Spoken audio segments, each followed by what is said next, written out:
1월 1일부터 바로 시작됩니다. 10억 원의 아파트를 구매한다고 했을 때 취득세만 을 낼 수도 있는 상황이 펼쳐집니다. 세금이 갑자기 큰 변화가 일어날 수도 있겠다. 그걸 제발 좀 본인의 자산에 적용할 생각을 하셨으면 좋겠습니다. 원래 작년에 2천만 원 냈는데 6만 원 나왔어요. 네, 안녕하세요. 머니인사이드 구독자 여러분. 저는 세무사 이장원이라고 합니다.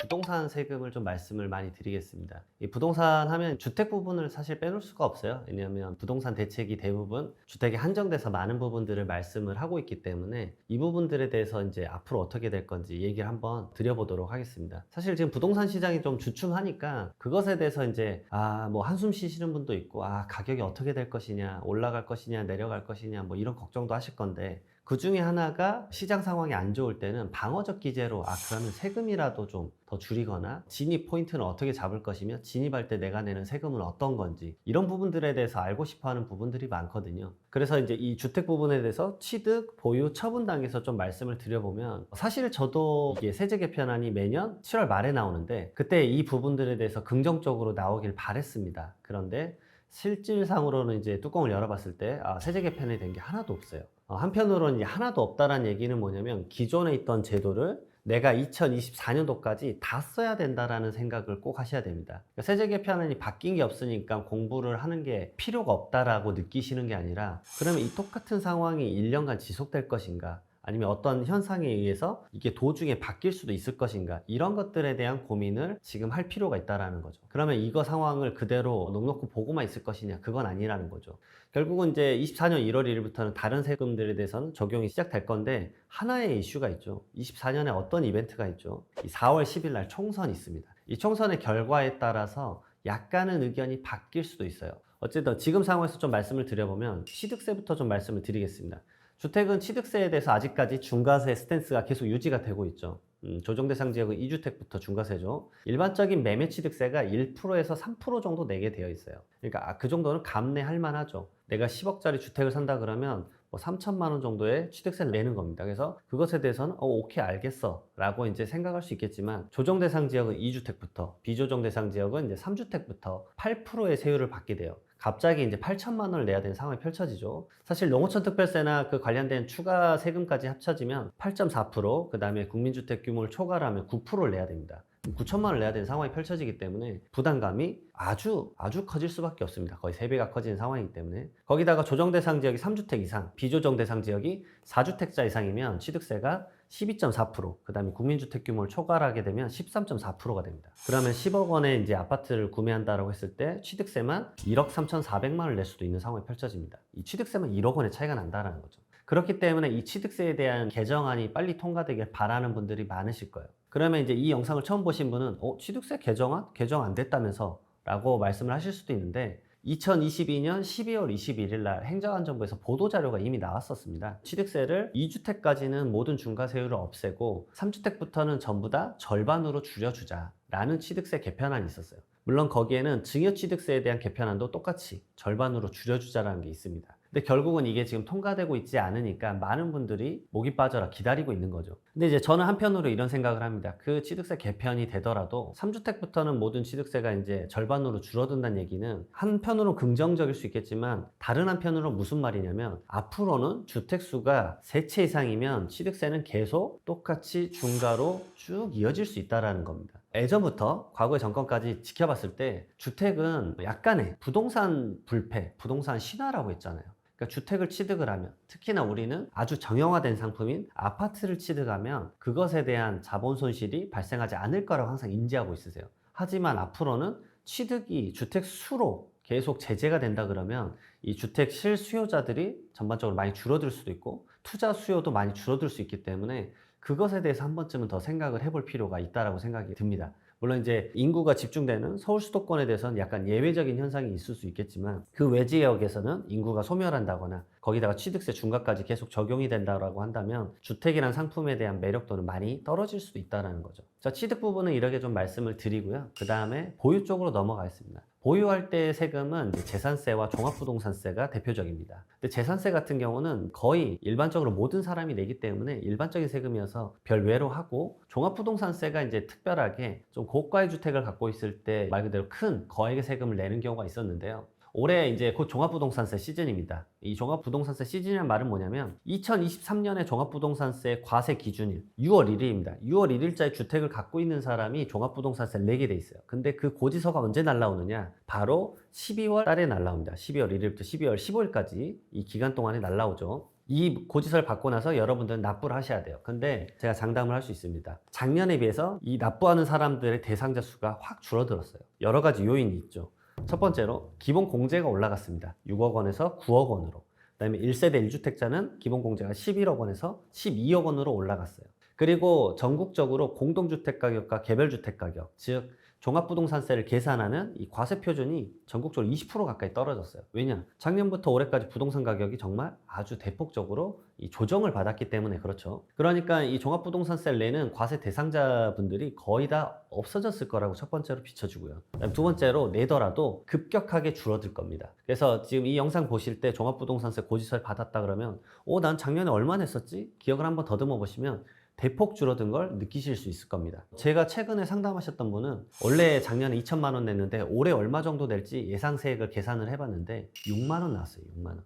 그러니까 대폭적으로 이렇게 변동이 생길 수 있는 세금이기 때문에 잘못 나왔는지 놀라실 필요까지는 없으실 것 같지만 어쨌든 부담은 좀 줄어들 거다라고 말씀을 드리고요. 그다음에 양도소득세는 사실은 크게 부담이 되지는 않을 겁니다. 왜냐하면 중과세라는 법이 아직까지도 존재는 하지만 이 중과세율에 대한 적용이 보유기간 2년만 하면 2022년 5월 10일부터 2024년 5월 9일까지는 중과세를 면제를 해주고 있죠. 이거는 법이 통과가 안 돼서 대통령령으로 계속 1년씩 연장하고 있습니다. 내년에 총선이 있기 때문에 24년 1월이나 23년 12월에 이걸 1년 더 연장하는 게 100% 나올 거라고 저는 생각을 좀 하고 있습니다. 그래서 취득보유 처분 단계에서 이런 세금들이 지금 24년까지 똑같이 쓰일 거고, 약간의 변화 포인트는 아까 말씀드렸지만 24년 4월 10일 날 총선 결과에 따라서 어떤 대책이 나오면 세금이 갑자기 큰 변화가 일어날 수도 있겠다. 이 정도를 참고하시고 나의 자산 관리를 어떻게 할 건지 한번 고민해 보시면 좋을 것 같습니다. 세제 개편안이 저는 요즘 강의 때 정말 이걸 많이 말씀드리는데, 매년 7월에 개편되면 그걸 제발 좀 본인의 자산의 포트폴리오에 적용할 생각을 하셨으면 좋겠습니다. 왜냐면 세법이 개정되고 나서 부랴부랴 움직이면은 대부분은 손해보는 경우가 너무 많아요. 이런 식이죠. 세제 개편안 나왔을 때도 물론 포탈 뉴스에 세제 개편안에 대해서 분석한 자료들이 좀 나오실 거예요. 근데 그땐 대부분 관심이 없으세요. 그러다가 12월이나 1월에 꼭 해바뀔 때 갑자기 시간을 내면서 이걸 알아보신단 말이에요. 근데 부랴부랴 알아보는데 세법에 대한 대부분의 개정안은 1월 1일부터 바로 시작됩니다. 그러니까 12월 31일과 1월 1일에 세제 개편안이 적용은 완전 천차만별이기 때문에 오히려 12월 말에 세무사님들은 엄청 바쁘죠. 왜냐면 새로운 법을 적용되기 전에 불리하니까 이걸 빨리 적용을 하자. 이런 것들에 대한 컨설팅이 많기 때문에 그렇죠. 근데 이런 것들에 대한 인지도 없이 그냥 한참 지나고 났다가 뭐 예전이랑 세법 똑같겠지 이런 생각으로 오셨다가 큰 피해를 보시는 분들이 있어요. 그리고 제가 아까 종합부동산세 얘기를 좀 다시 한번 이것에 빗대어서 말씀을 드려보면 2022년이었습니다. 그때 종합부동산세가 크게 개편된다고 했었어요. 근데 제가 아까 방금 말씀드렸죠. 23년에 대한 종합부동산세. 그거 다 언제 그 개정안이 나왔었냐면 2022년 7월에 나왔습니다. 그리고 그게 23년도에 확정되고 23년 6월 1일에 과세 기준일이 되고 그것에 대한 개정안의 세법에 대한 세금 부과가 23년 12월에 나오는 거예요. 거의 1년 반이나 걸리는 거죠. 근데 여러분들은 이 종합부동산세에 대한 대비를 언제 하셨는지 생각을 해보십시오. 저는 이제 자산가분들을 많이 만나니까 자산가분들은 바로 그날 연락이 와서 자, 이장훈 세무사, 내가 세제 개편안이 됐을 때와 안 됐을 때 종합부동산세 차이가 얼마인지 알아봐줘. 그러면 저는 이제 그분에 대한 자산 관리를 하고 있으니까 하루 만에 그걸 말씀을 드려요. 그러면 그분은 이제 세액 차이가 뭐 1억 정도 나네요, 2억 정도 나네요 하면 그러면 그게 세제 개편안이 된다는 가정하에 그 나머지 2억 정도를 괜히 현금화 시켜놓지 않고 무조건 그거를 에쿼티 삼아서 투자를 한다라는 거죠. 그러면 그분의 이 발빠른 제스처는 누구보다 빠르겠죠. 그러면 2022년도 주택시장을 한번 봐보십시오. 하반기 때. 급매물이 이제 나와서 급매물이 소화되고 있었던 시점이기도 해서 그 상황에서 어떻게 부동산 시장이 흘러갈지 모르겠지만 지금 녹화하는 이 시점에는 약간의 탄성이 올라간 상황이죠. 약간의 회복이 됐죠. 그 말은 뭐냐면 급매가 다 소화됐다는 얘기이기도 해요. 근데 공동주택 가격이나 개별주택 가격 지금 여러분들 본인의 주택에 대해서 한 번도 기록을 봐보신 적이 있는지 한번 자문자답을 해보고 싶습니다. 생각보다 본인의 자산 관리인데 본인이 어떤 주택 가격을 내고 있는지 모르시는 분들도 많아요. 그러니까 전 정권에서는 이제 공동주택 가격이 생각보다 많은 큰 폭으로 증가를 했었습니다. 물론 이제 부동산 가격이 많이 올라가니까 그걸 현실화하겠다고 해서 급격하게 올라간 것도 있죠. 예전에는 일반적으로 물가 상승률 반영해서 4% 정도 올랐는데 이 전 정권 같은 경우 막 10%씩 올라갔거든요.